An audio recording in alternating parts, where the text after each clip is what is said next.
Bonjour, ici Philippe Bouvard. Eh bien, je vous invite à suivre ma chaîne. Oui, vous savez, YouTube Philippe Bouvard officiel. À bientôt. RTL, Bouvard se souvient. Il est connecté au réveil. Philippe est avec nous, bonjour. Salut mon cher Stéphane, bonjour vous tous. Eh bien, si la réussite artistique semble profiter davantage aux couples de vedettes qu'aux célibataires de même talent, c'est sans doute parce que le succès est dispensé par des admirateurs anonymes vivant eux aussi en duo. Les sensibilités sont parfois plus différentes que les sexes.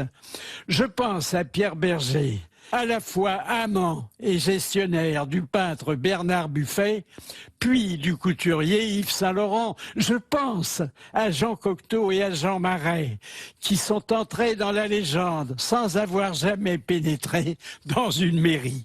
Pierre Cardin, lui, a sacrifié à la mixité, en vivant pendant 4 ans en compagnie de Jeanne Moreau qu'il avait envisagé d'épouser. Aujourd'hui, le mariage unisexe est devenu fréquent sans que le conjoint connu partage obligatoirement sa gloire avec son partenaire. Quant au remariage, il constitue très rarement une réplique de la première union. Ainsi, Hallyday et Vartan ont-ils formé un couple idéal alors que Johnny ne trouvait en Laetitia que sa future veuve. À l'inverse, je me souviens que Germaine Coty, totalement inconnue avant que son mari fût élu président de la République, devint en quelques mois très populaire au point que sa mort provoqua un véritable deuil national. Quant à Bernadette, née Chaudron de Courcelles, elle supporta pendant plus d'un demi-siècle les frasques rapides et quotidiennes de son grand Jacques sans perdre sa dignité. Nicolas Sarkozy échangea Cécilia contre Carla. Je note au passage que Brigitte Macron a obtenu le titre de première dame en débauchant un mineur, alors que semblable liaison avait poussé au suicide le professeur Gabriel Russier.